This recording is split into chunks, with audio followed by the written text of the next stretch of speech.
on the GHA Steering Committee. GHA was formed utilizing the collective impact model with cross-sector partners, and the logo represents the joining together required by both the public and the private partners to collectively focus on people experiencing homelessness at the center of our work. The orange dot is a symbol of hope. Now I invite you to take a moment to center yourself into being here.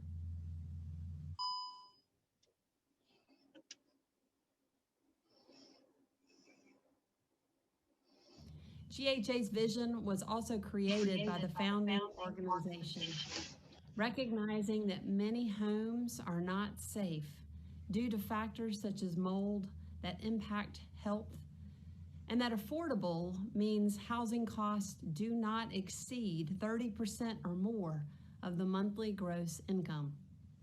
For many people that Triune and other partners serve and those involved with GHA, this means 30% of $750 income, which is about $225 of rent each month. GHA's mission is to speak with strong partners that exist in Greenville County, and by working together in collaboration, our community becomes stronger, which will lead to broadening the support and increasing options for people experiencing homelessness. Finally, GHA founding partners selected the following values in the fall of 2018. GHA displays these values at all meetings to remind and center our work. Displaying values has been shown to be a critical part of collective impact work. Everyone has a role in creating a community where homelessness is brief and rare. Thank you, Jennifer. We are going to bring up a message now from Tish McCutcheon, who serves on our steering committee, and we're still admitting people, but here we go. None of us who care about people experiencing homelessness can solve that problem by ourselves. Not service providers, not government, not churches or synagogues or mosques, not foundations, not caring individuals, and not the people experiencing homelessness themselves. We have got to pool all our resources, our knowledge and connections and experiences and talents and passion and voices and money, and work together with great intentionality to learn what really are the root causes of homelessness, to come up with evidence-based solutions that are more than just Band-Aids, to educate and mobilize the community, and to stick with it long enough to ensure that positive change really does happen. This is not rocket science. I like to say that collective impact, which is what we call the framework on which GHA was built, is both an art and a science. The elements of collective impact were identified by social scientists at Stanford University a decade ago, after extensive research on community collaborations across the country, figuring out what made some succeed and others fail. The result is the model you see on the slide.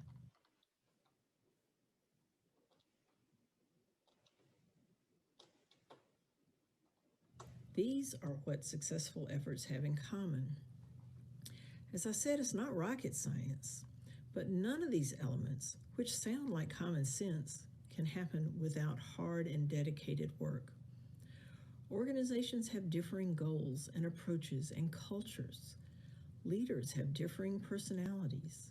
Environments change over time.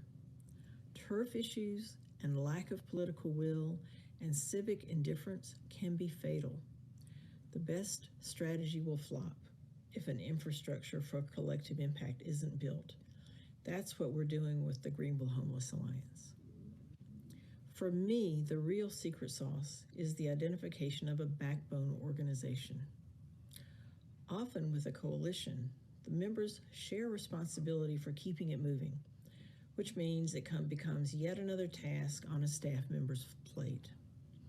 But real collective impact requires an organization with staff whose responsibility is to wake up thinking about the issue and whose time is dedicated to supporting the collective efforts of all the diverse members of that coalition.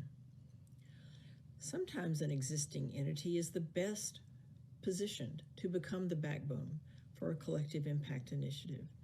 In Greenville, for example, United Way is the backbone for the On Track Greenville High School Graduation Initiative.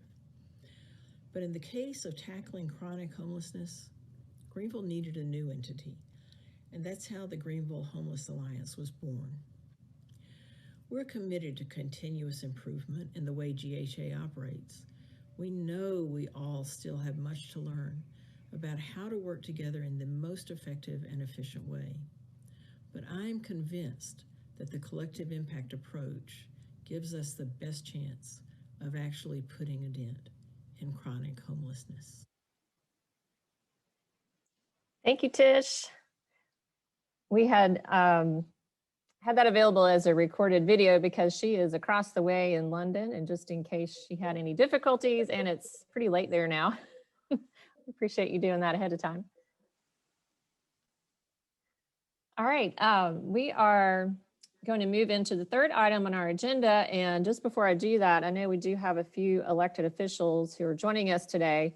We have Councilmember Lynn Ballard, Councilmember Liz Seaman, Councilmember Lillian Brock Fleming, and we had a few others that were registered. I'm just, if we have missed anyone, or if you are an elected official, please just let us know that you're here.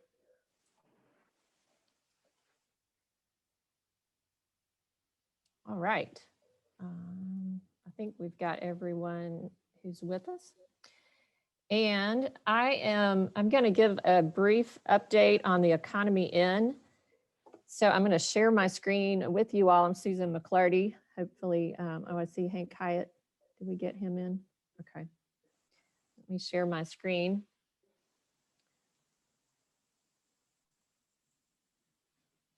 All right, you should be seeing Alicia Nicole Laws. Does everyone see that? Okay, great.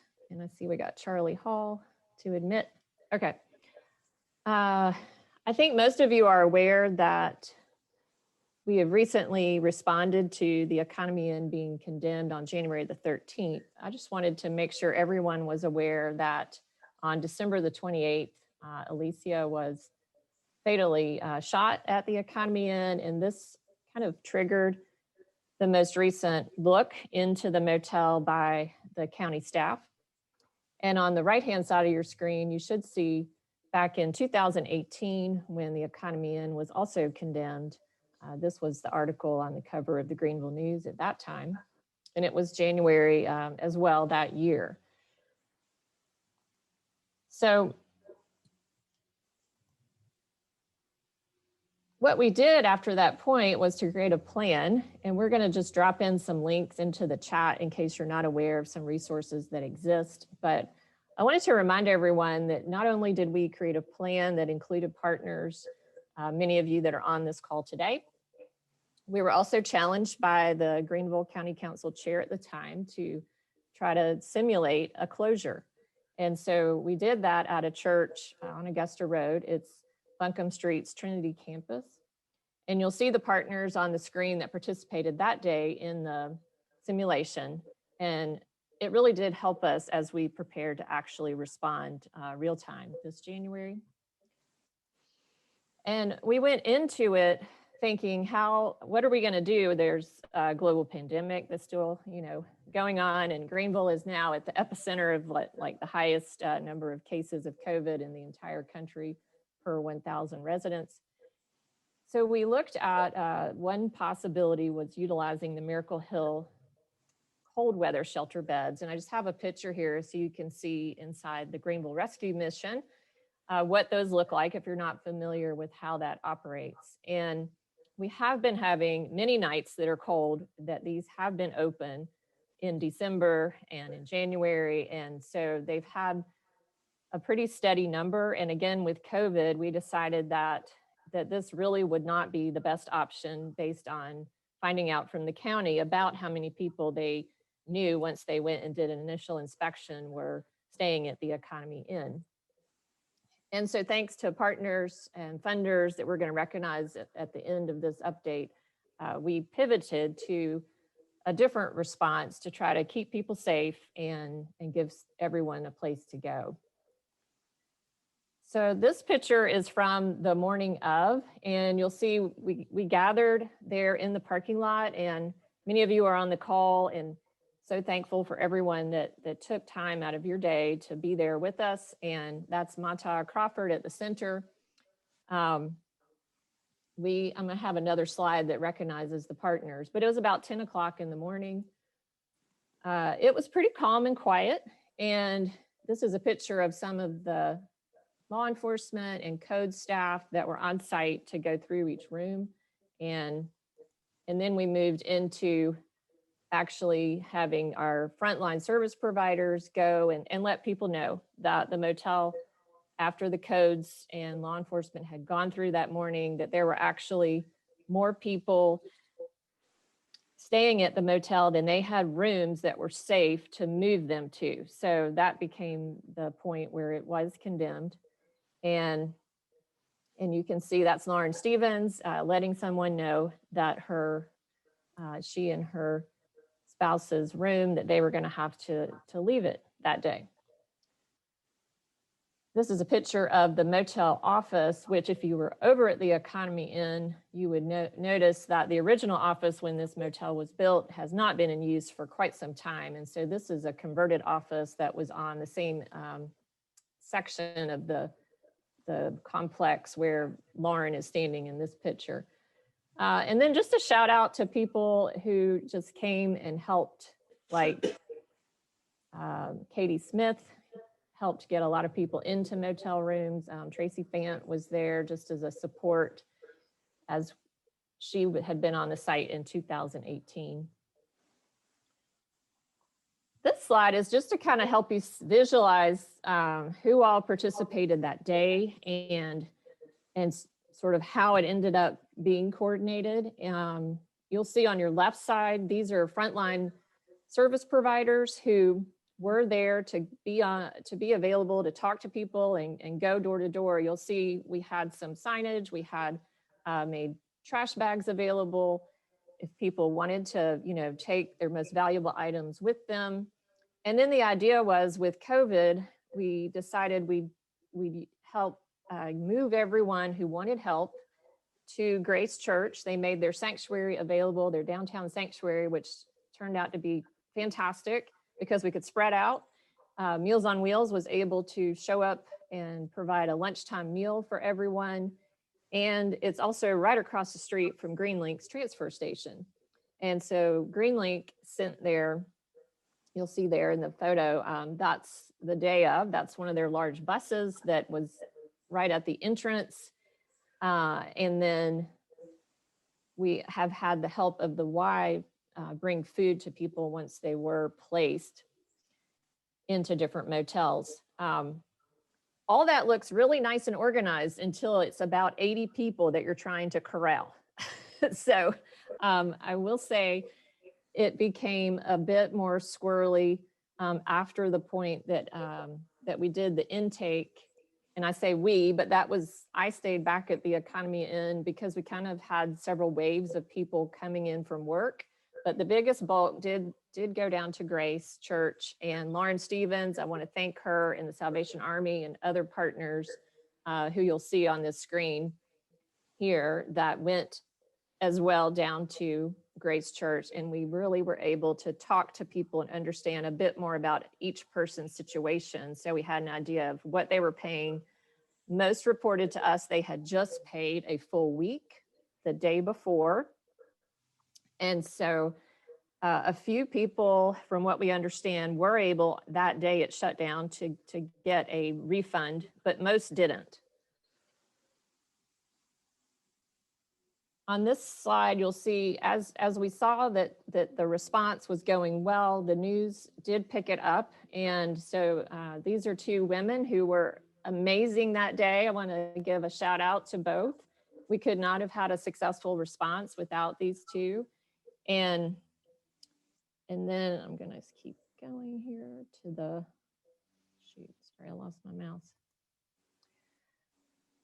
You'll see here just, it is interesting to me. Each story came out just a little bit different, but you can get an idea of what the Economy Inn was charging per week. And what we learned was that at a minimum, people were paying about $210 a week, which equates to about $840 a month. Up to, if you were paying by the night, you were paying about $1,500 a month to have a motel room. And then these pictures come from the Fox story, and the reason stated was that, again, the owner didn't have enough rooms he could move the occupants into, and so there were too many rooms that had structural issues, lack of smoke detectors, plumbing issues, electrical and heating issues.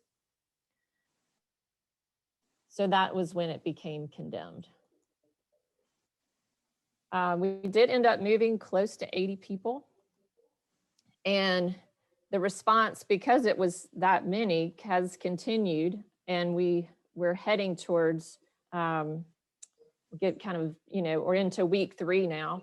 But just want to again thank Lynn Ballard, who helped the very next morning with, again, it's one thing for us to think about staying maybe on a vacation in a motel or hotel, but many people there had been residing there for years.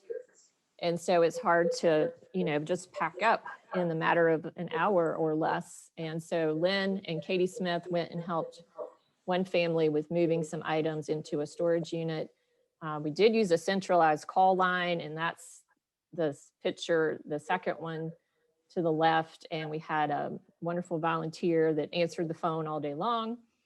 We also had community members, some of you are on the call, who took United Ministries resource guide and their affordable housing guide. We printed those out just to make sure if anyone had difficulties with the internet, or, they're quite extensive, and we're going to drop those links in for you all if you're not aware of those resources.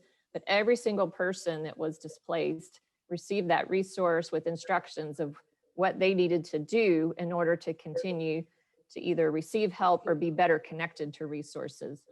And then each Wednesday, we've had to decide kind of where are we. And so we're down just to a very small number of people that we are still trying to get connected to resources. And we'll talk about that a little bit at the end. These are our generous funders who have made this possible, and just wanted to thank specifically the churches in Greenville County, and also the United Way of Greenville County helped us quickly have the ability to do this and to keep people safe, especially during a global pandemic. And then finally, these are just a few key takeaways. We are having a debriefing on Monday with everyone who participated. So we'll be further fleshing that out and making some changes to our response plan. But basically, the primary team, they did mobilize, and they showed up and they did exactly what they were tasked to do. We also had secondary partners who were ready and willing to do what we needed, and also community members that responded, and elected officials. Everyone who was displaced and wanted help received at a minimum a week in a different motel. So we felt like that was an important way, that because most had just paid for a full week, that we were able to kind of help them at least weather that week that they had now lost. The plan did adapt for COVID-19. It was coordinated and it helped direct people to services.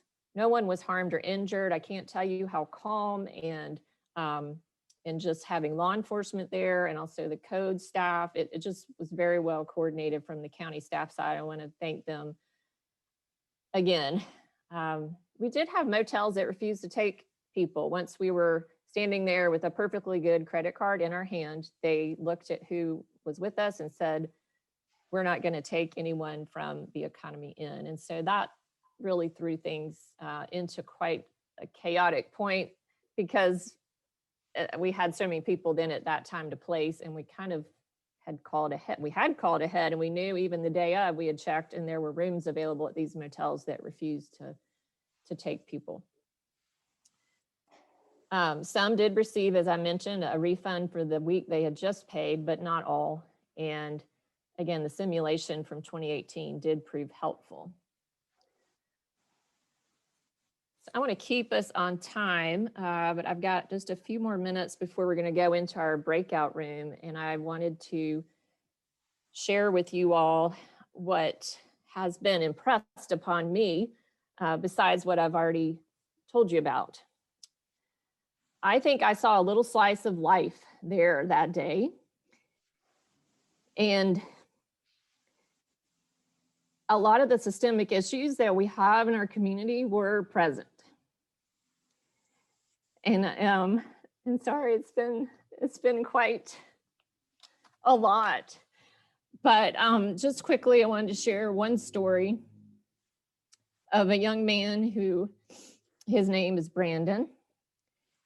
And he happened to be there and had just recently been released from incarceration.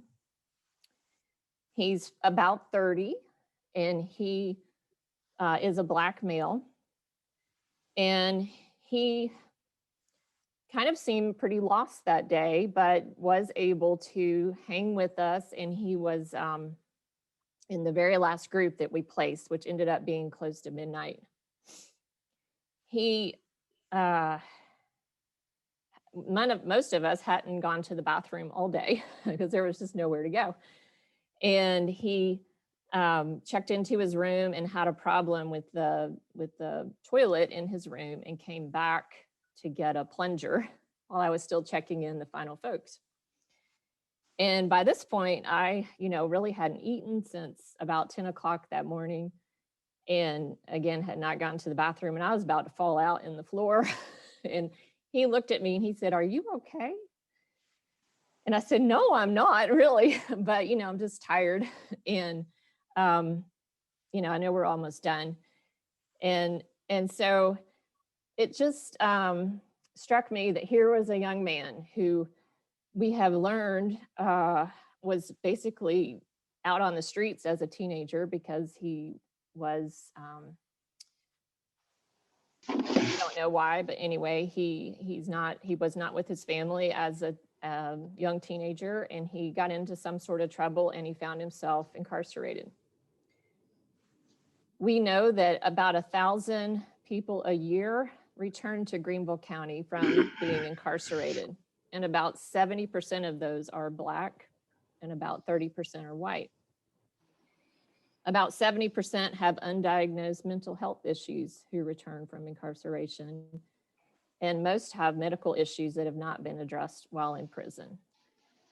Brandon, however, has shown he wants to go to work. He quickly got a job next door at IHOP, and Jerry Blassingame with Soteria is meeting with him hopefully today or tomorrow, so to tell him about the program with Soteria.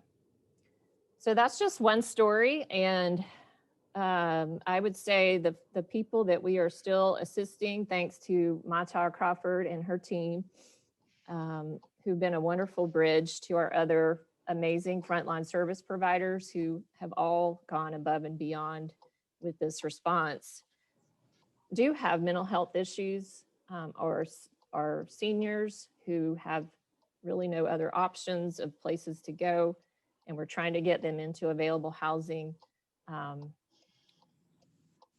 Many men who are returning from incarceration, and then several just single women who have been employed by some of the motels. So they've all been very grateful, and I think if they could be here with us today, they would thank each of you.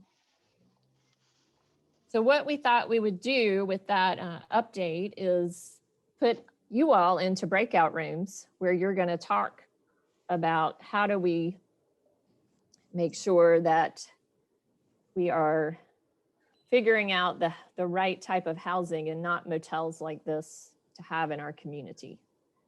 This was our least expensive option, and so that is kind of the good news, bad news.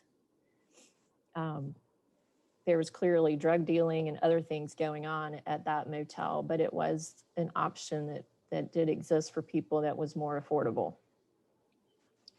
So we hope that the rooms will be about no more than 5 to 6 people in each one. You should have time to introduce yourself, discuss the question and strategies, determine, we need someone to be a scribe for the group. And when you report back, we want each group, if you can have, a few words, keep it less than a minute, and then we will have each group report out when you come back. So with that, is there anything I need to answer in the chat, Heather, before we go into the breakout rooms? I don't see anything, but I did post the question there. And we'll also repost the question once you get into your breakout room. Right? Who's reporting? It's me. I can go. Okay. So in that group, we talked a lot about the need for more education to kind of educate the public that there are people living in motels, and we talked about how with more education, more people would be aware, and then hopefully be willing to help, because it really needs to be a community issue, and everyone kind of needs to be on board and willing to help. We also talked about how, I guess, to get affordable housing, sometimes you have to make $12 an hour, but minimum wage in South Carolina is $7. And how hard it can be to kind of make a livable wage to afford affordable housing.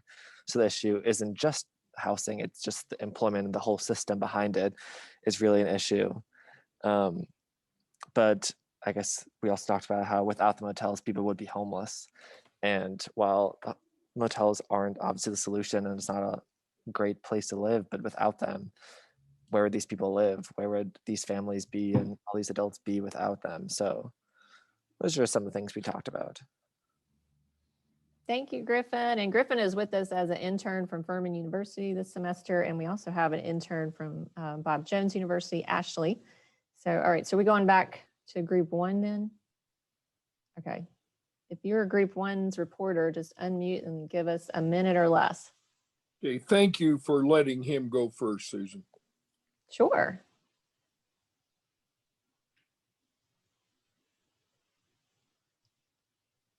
Do we know group 1?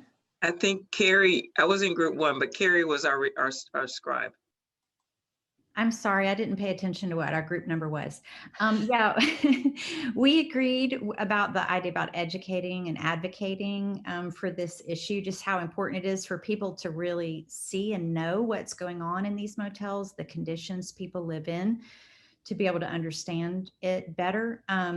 We also thought that there should be more frequent and better checks on these motels so that they can't just get away with Band-Aid, responses when they get some kind of violation, to be operating again without having made substantial changes.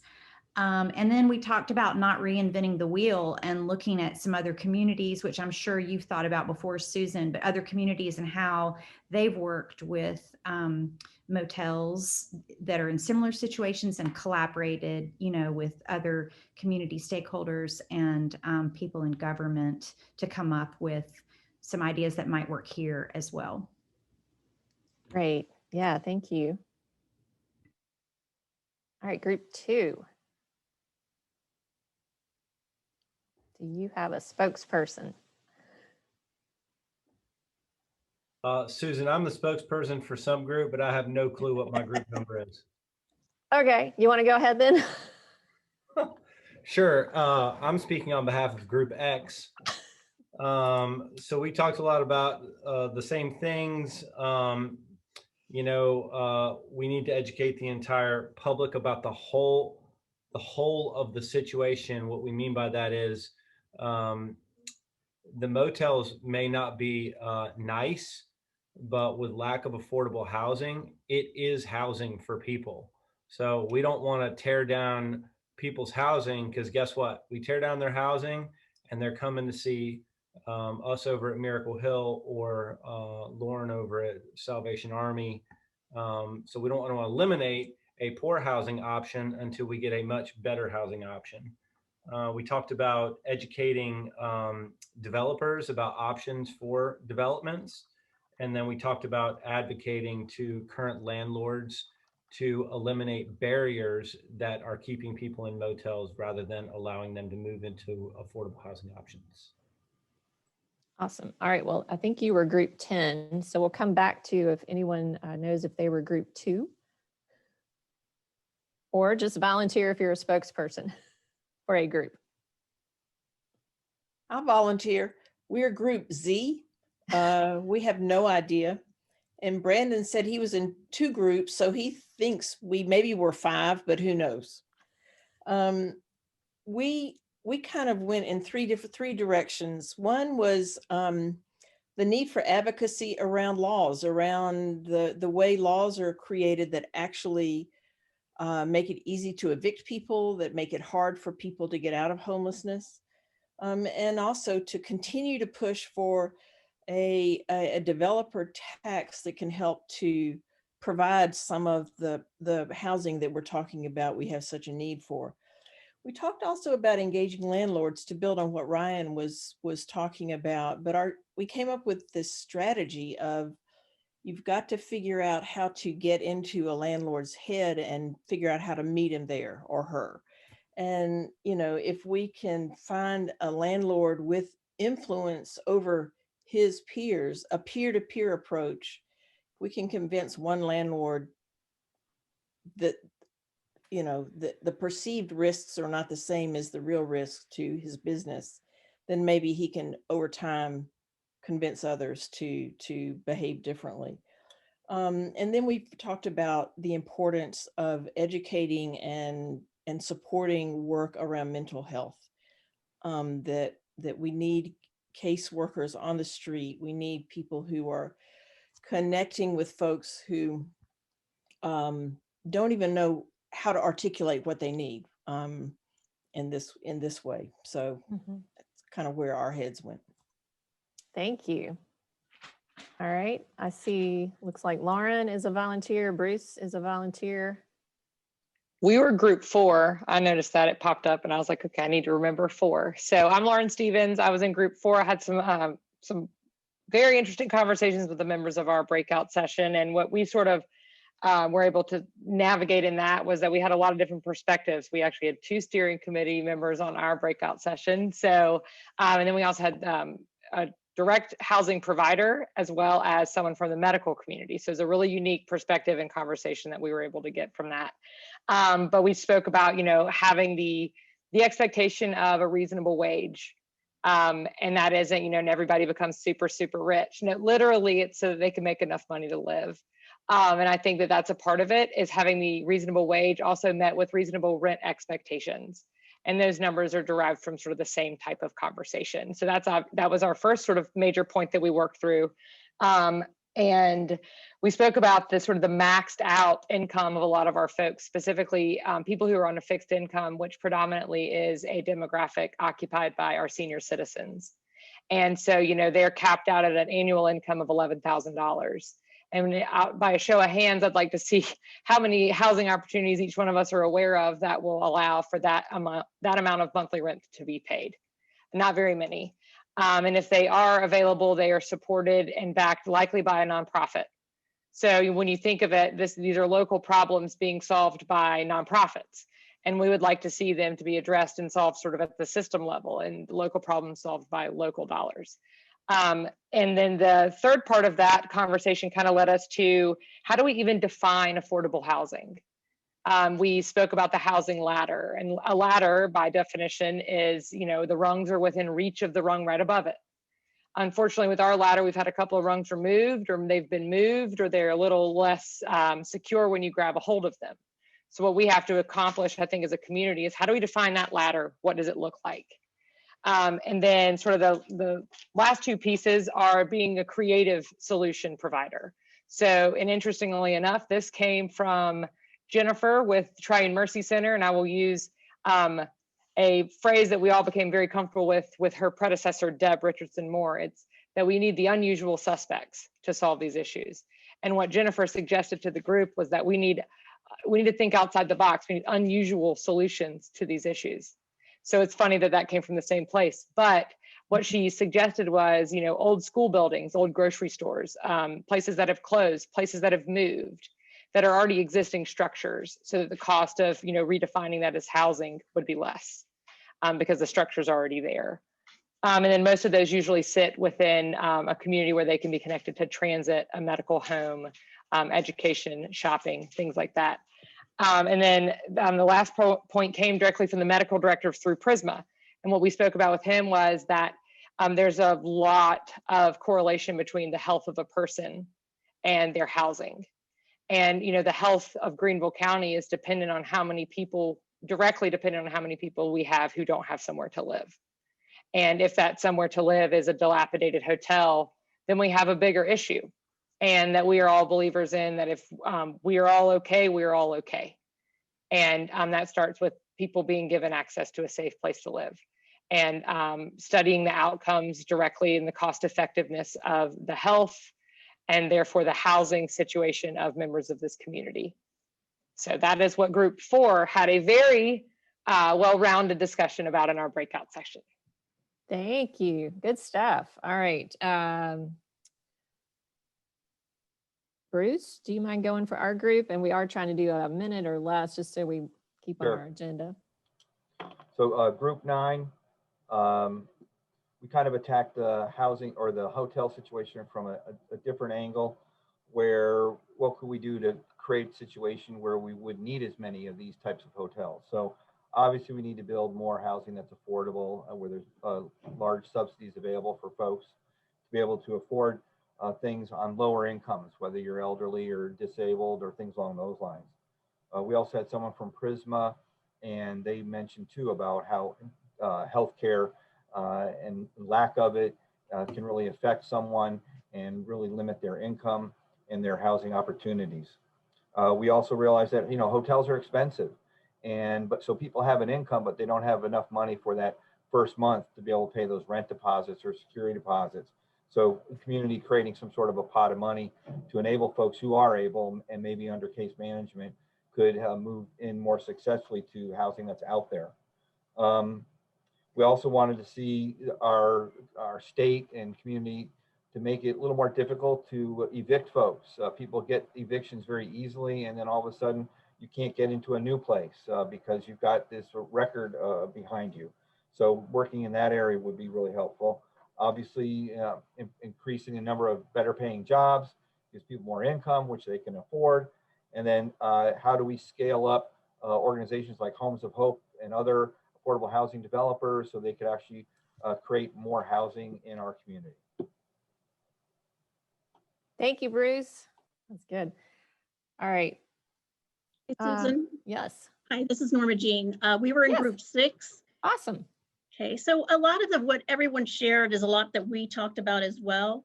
But what we did also bring up were the growing Hispanic community in Greenville County, and the fact that they're Spanish speaking, possibly undocumented. So they've got other barriers that are working against them to be able to get any type of housing. And then if you look at, you know, 1.5 times the rent, like whatever it is that they're requiring, you know, for them to be able to move into these spaces. And they end up living in homes that are substandard, not just the hotels, but homes that are substandard.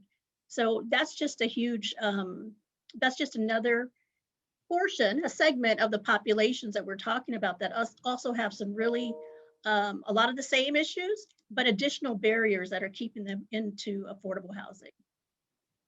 Yeah, thank you. That's an excellent point. We did see a few from the Hispanic, Spanish-speaking population there, and also just several who, you know, not just because of maybe the language barrier, but also just several people who are not very literate and let us know that they really couldn't read much of what we were dropping off in resources. All right. Hey, anyone? Yep. Travis, are you going to give? Yeah, I'm going to give, I don't remember what our group number okay. is, but I think we're named the winner circle. I know it's not a competition, but we're winning anyway. So, so we talked about the idea of awareness and bringing awareness to the idea that places like Economy Inn even exist in Greenville County. There are a lot of people who are totally unaware of that particular narrative, as opposed to the gem of downtown Greenville, which seems to be the common narrative that is subscribed to in Greenville. Also, we talked about the idea of leading first with questions with those who actually have lived experience in those spaces, and doing a true analysis of what is it that they need, and understanding that, you know, what they need is systemic. It's not something that should be, even though it has historically been placed on the shoulders of the philanthropic ecosystem, but understanding that this is a local government issue, this is a local business issue, it's our educational system issue, and there needs to be a very critical collaboration between those institutions and systems to really do a deeper analysis and development of multiple solutions for these particular issues, so that places like Economy Inn don't have to exist. Man, that was awesome. Thank you. You got to get the winner circle. That's why you're clearly well named. All right, I think Jessica Sharp is going to report out. Yeah, my group was 13. Unlike Travis, I was able to remember our group number. And we had a few conversations and kind of a few things I'll hit on that I think are particularly important. So when you see something, say something, right? So if you kind of see an issue in the community, really advocating for that issue, having some policies and real, at a minimum, basic standards of, in order for a place to be able to be inhabited, this is what it needs to look and feel like. We talked about defining homelessness, and that, you know, most people think of folks who are experiencing homelessness, they have one image, and really broadening that definition. And then a few other like very specific but very important things, making IDs and phones more accessible, because you can't do anything without either of those. Really changing legislation around eviction, and the fact that if you have been evicted, it stays on your record for what feels like 100 years. And then also advocating very consistently with county council. Good stuff. Yeah. And thanks to Mata, we have made phones available to those who did not, and our generous funders. And we're working on IDs for a big group of folks. Thanks to Nick Bush and others, and working on that. I can go next for group 12. Awesome. Hey, Ann. I think group 12. I think we probably addressed most of the issues that were being said, but I think that also these inns, they're not really that affordable. At $60, $40, $80 a night, a lot of people are on a fixed income, if an income at all. They're not really affordable. They're just places where there are no restrictions. I think that is the biggest hurdle. Obviously, because there's just kind of a free-for-all, no rules, Wild West kind of atmosphere a lot of times with these places. Also, we discussed that really, I think that housing is one issue, but it affects every aspect. It affects mental health, physical health. It can affect your family stability, whether or not you can have food stamps and have a permanent residence, whether you can get an ID, and certainly things that I'm not mentioning. I will also say, it's very difficult sometimes to get people to go to transitional homes, shelters, other places that are wonderfully funded and wonderful resources, especially if they're incarcerated and mentally ill and things of that nature, that they have a lot of sometimes PTSD issues with being confined, abiding by curfews and things like that. So those also have to be addressed. But the big thing I wanted to address is laws, which was said earlier too, that educating the legislature, because I think there are laws that are passed that have a lot of unintended consequences. And if we do one thing, then maybe we need to do another. If they would expand the rules for record cleaning, maybe then it would alleviate this ban regarding Section 8 housing and certain drug crimes. And, not allowing food stamps, having the drugs on your record. There's quite a few people on the sex offender registry, and that puts them out in a rural location, and they need transportation and food and resources themselves. And so people really want to be more in the city community because that way they're able to get around and access the resources that they need. And so, kind of banning them out to the outskirts of town is really not quite the best solution there. So I think a big thing is educating the legislature and how many issues and how it affects so many aspects of people's lives. Thank you, Anna. All right, I've got 3:05, which was when we were going to go to the next item, but I think we still have 4 more groups to go. Can group 3, 6, 7, and 11? This is Heather Esch. I don't know what group. Okay, go for it, Heather. Good to see you. Yes, you too. We covered a couple different areas, but the 2 that were the primary points was putting pressure on the motels is probably not the most effective means. Again, I think some people pointed out at least it's something is better than nothing. And I think we could see more of what we saw earlier years ago when the owners just choose to let the property go. If that is the focus of the media and that sort of thing. But we would love to see more local and state action around encouraging, I don't want to say taxing or pressuring developers, but we would love to see mandatory set-asides for new development in our communities at a certain percentage designated for below market housing costs. And we also champion permanent supportive housing. Woohoo!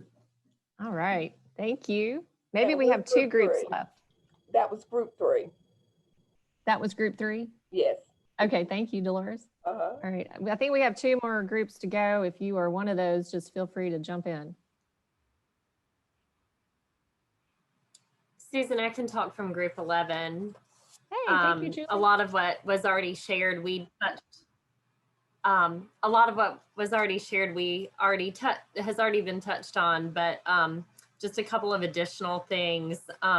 We definitely identified that with South Carolina being the highest in, I think, the country for eviction rates, just how much that affects people who are living in hotels, that ends up being their only choice for housing. And so definitely a need for policy and legislative changes, and hopefully some really building up of relationships with private landlords and property managers who are willing to work with what would be considered high-risk tenants who might have a history of eviction or criminal history.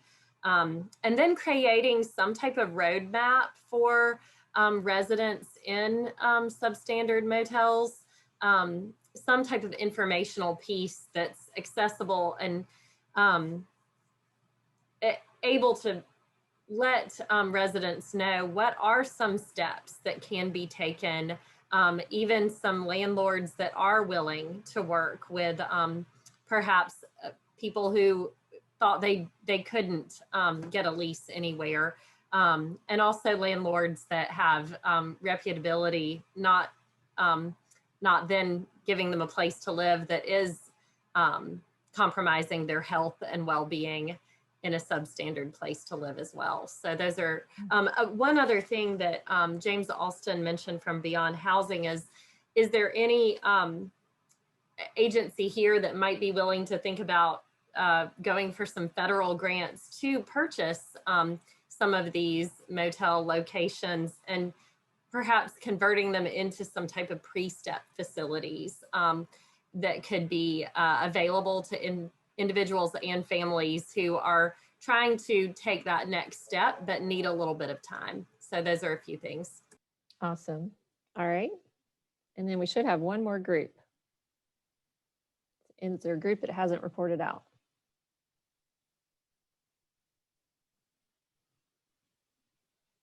Well, okay, so maybe we did get everyone. All right, great. Those are all so good. And there have been conversations around looking at purchasing motels. So I hope that, that will continue and move this community to some opportunities.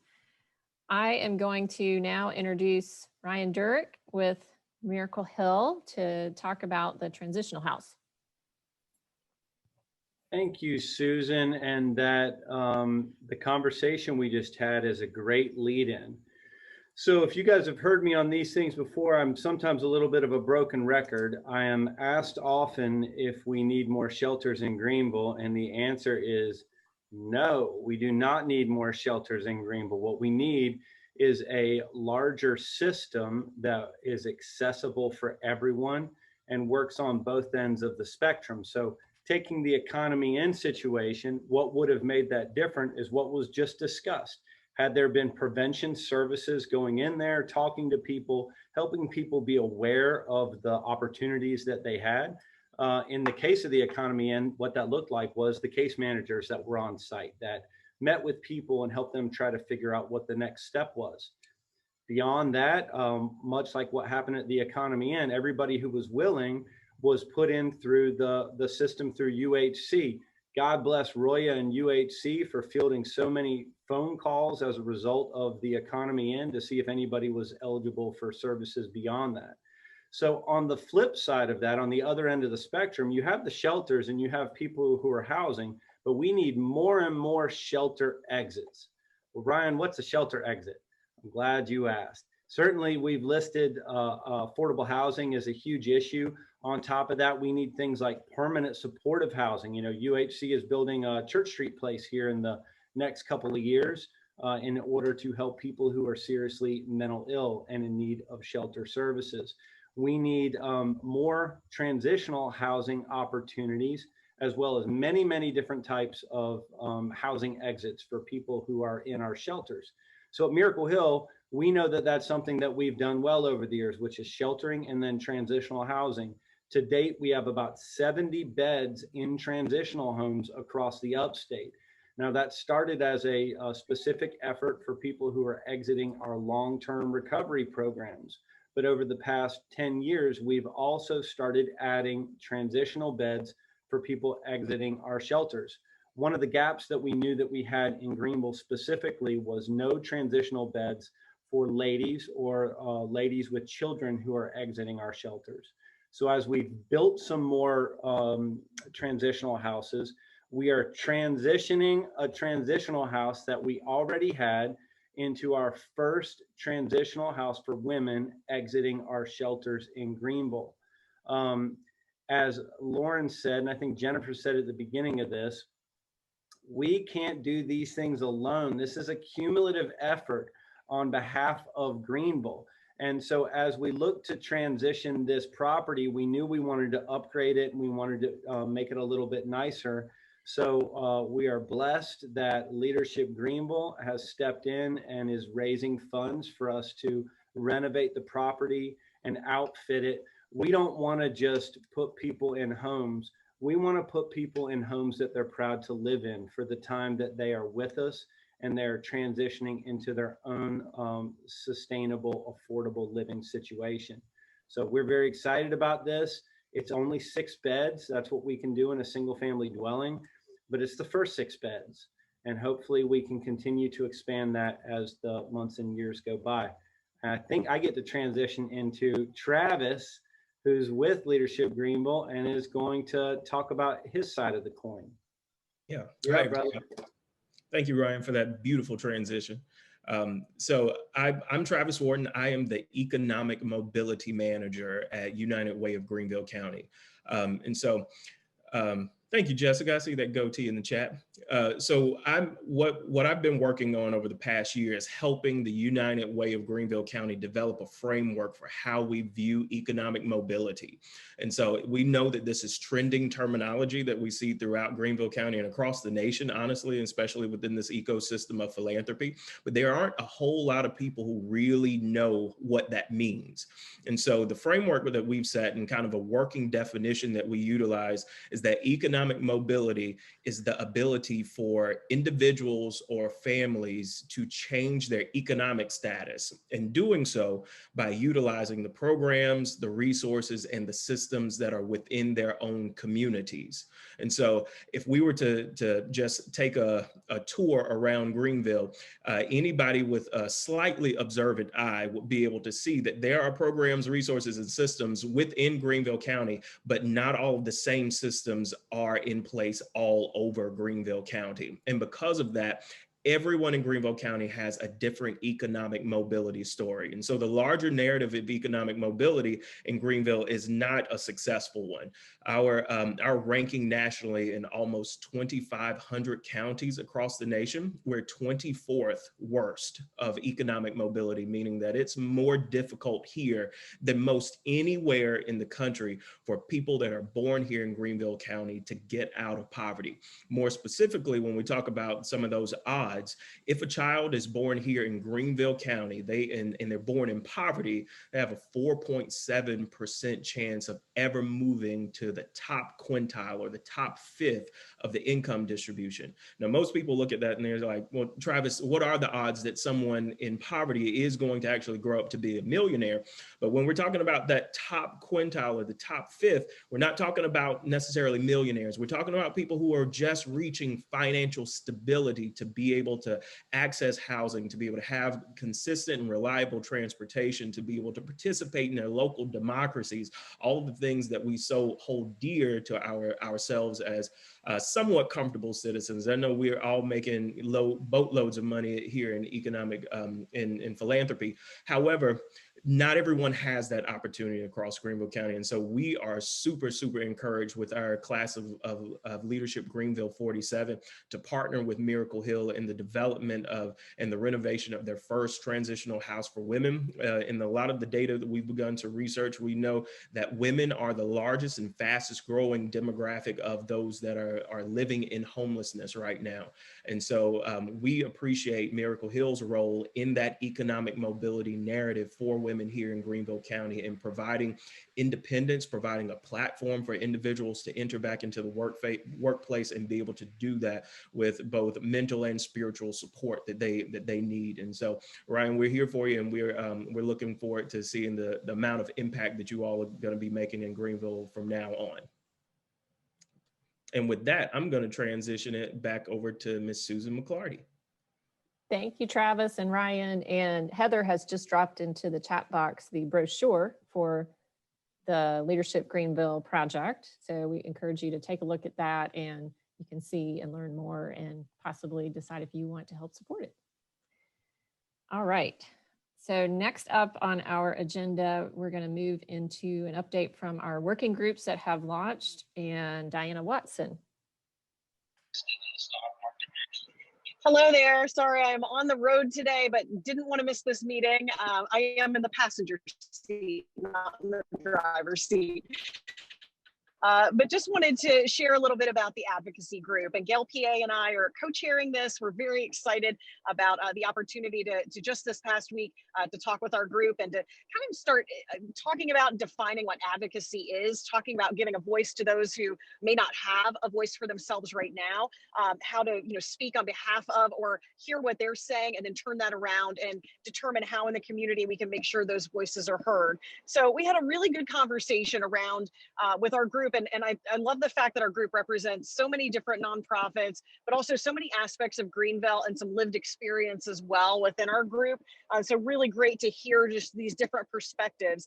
We're talking about creating an advocacy training academy, which I think will be such an incredible thing to really define what we see in the future months and years ahead, and to really compare notes with what other groups of advocates are doing, not only here in the upstate, but around the country as well.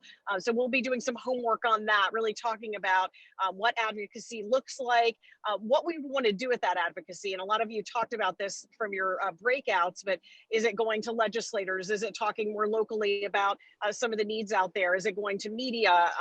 What does that look like? So a lot of that beginning to happen, and we're really excited about what's to come. We've already set up our next meeting, and we know with this group, group, we have, a lot of discussion around, structural change and education and mobilization, and just really also educating the community, as a lot of you mentioned, on some of these issues that so many people just aren't even aware exist. So really excited to get this group going. And Susan, back to you. Thank you, Diana, and thank you to Gail PA with Habitat for co-chairing, and to Mary Kay Campbell with Greater Greenville Mental Health, who's the steering committee liaison for this group. I do want to encourage all of you, I think all of us on this call today live in Greenville County. So one of the best things you can do is just contact your representative, because we are single member districts, and let them know that housing matters, and maybe share something you might have learned today or that you think is important from what we've discussed. So I'm going to now ask Julie Meredith to share an update from Collaborate Working Group.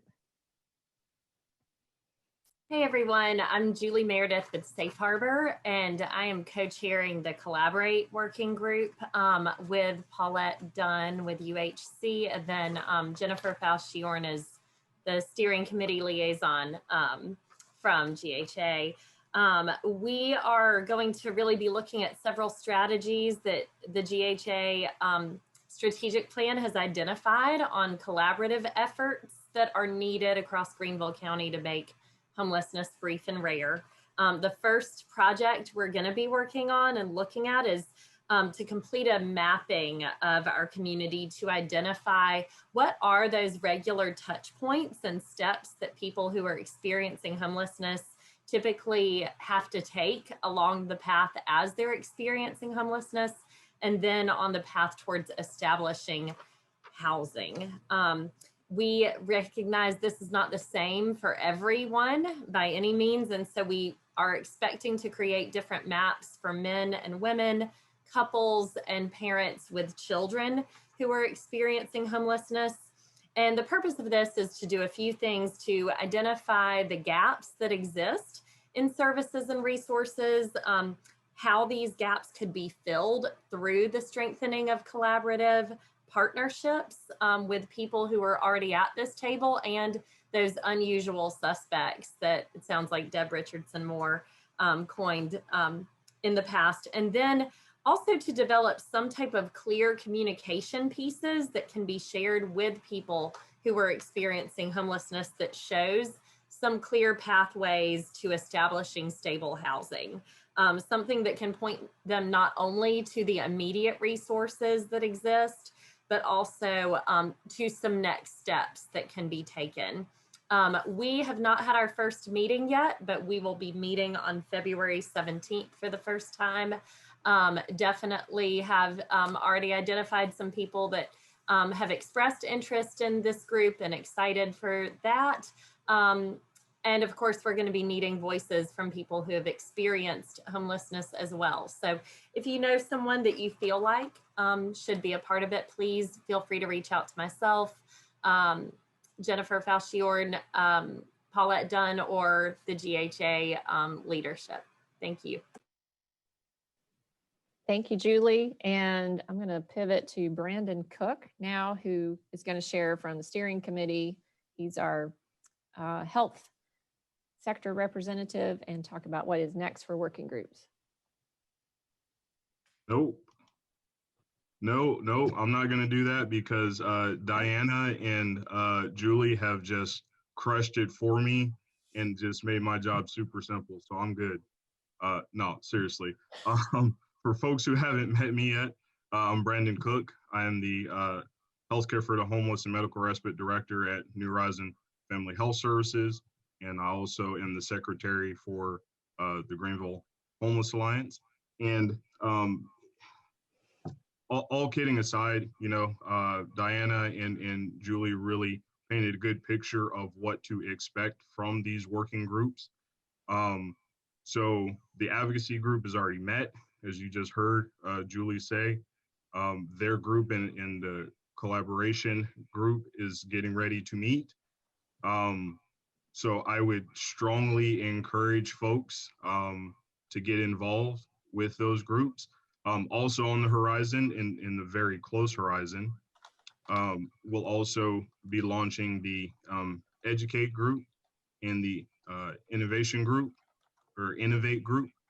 And again, these groups were really established just to really help drive the work of GHA and really give stakeholders an opportunity to have a voice in that work.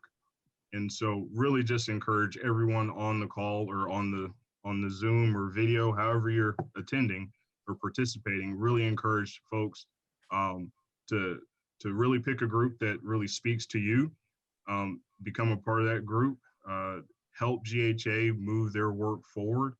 And Julie said you could reach out to her for her group. I don't want to throw anyone else under the bus, but I am going to throw Heather under the bus. If you're interested in joining a group, I strongly encourage you to reach out to Heather. And yeah, please join. Thank you. Thank you, Brandon. So we're right at 3:25. I'm going to ask Ryan to give us an update on the quarantine shelter. Thank you, Susan. So as many of you know, Miracle Hill operated a quarantine shelter in our gymnasium when the pandemic first started in 2020. And we were blessed to do that. But as you can imagine, operating a quarantine shelter inside of a regular shelter is not an optimized way to do that. So Lorraine Crowell with UHC applied for and received funding to open up a standalone quarantine site. So that site has been up and running for, I guess, 6-8 weeks at this point. There have been 30 individuals that were COVID positive that went into the facility. UHC is providing all the logistical support. Miracle Hill, we are staffing the facility. And Prisma has been an amazing partner. They've gotten COVID vaccines for all of the staff, which is a huge relief. Up until then, we had people literally walking into the fire each day, exposing themselves to the virus to take care of people who were sick. So the quarantine shelter is going great. We're very thankful for all the partners, Phoenix Center, Prisma, UHC, for making it happen. So if you don't know about that, that's a great, amazing way that collaborative work has changed the face of Greenville for individuals experiencing homelessness. Thank you, Ryan. And before I ask Lauren to close us out, I just want to recognize again, Tiffany. If you all haven't met Tiffany, she's new to our steering committee, and maybe just unmute so everybody can see your face if they don't know you. So welcome, Tiffany. All right, Lauren, thank you all. Let Lauren close us out. Hey folks, of the things I've been tasked with today, one of them is inviting you all to give financially towards the efforts of GHA. While asking for money is not normally in my wheelhouse, and I see some nods from my fellow comrades at the Salvation Army, it's what I'm here to do today a little bit, but mostly I'm here to highlight some purpose. By your participation in this work and being here on this call, you've already expressed your deep passion towards making homelessness brief and rare here in Greenville. And we know uniquely that we cannot do this work alone. We saw today that every aspect of GHA was highlighted. We saw that the innovation with how the closure of a motel did not stand in the way of a better way forward. We have learned from the COVID-19 quarantine shelter, which is the byproduct of a multi-tiered collaboration by providers here in Greenville who serve this community every single day. We've been educated today with the perspective for the need for more transitional housing, and Miracle Hill answering that call with their transitional house for women exiting homelessness. And then you see the byproduct of the investment of the Chamber of Commerce's Leadership Greenville class, which I also am a proud member of that same class with Travis. So today we've all seen what can happen by the crazy idea such as a collective impact. Every member or organization on the steering committee is giving at some level, and we have many other faithful donors, but we're all friends here, guys. We all know there's a larger need for a greater bit of support. Without financial support from our stakeholders, we cannot continue to make the amazing progress like we've been able to show here today, progress that you all are clearly already invested in. So please, as you have the ability, go to the website, greenvillehomesforall.org, and hit the donate button. Thank you for joining in this work with all of us, for giving, for sacrificing yourself, a bit of your sanity, as we all continue to work to make true to our pledge to this community, which is to make homelessness brief and rare in this wonderful place that we all get to call home. Be safe, keep doing the good work that you're doing, and we're very grateful for your partnership. Thank you, Lauren. Heather and I could stay on if anybody, just has any final questions, but thank you again. And this will be available as a recorded option that'll be sent out through our GHA update.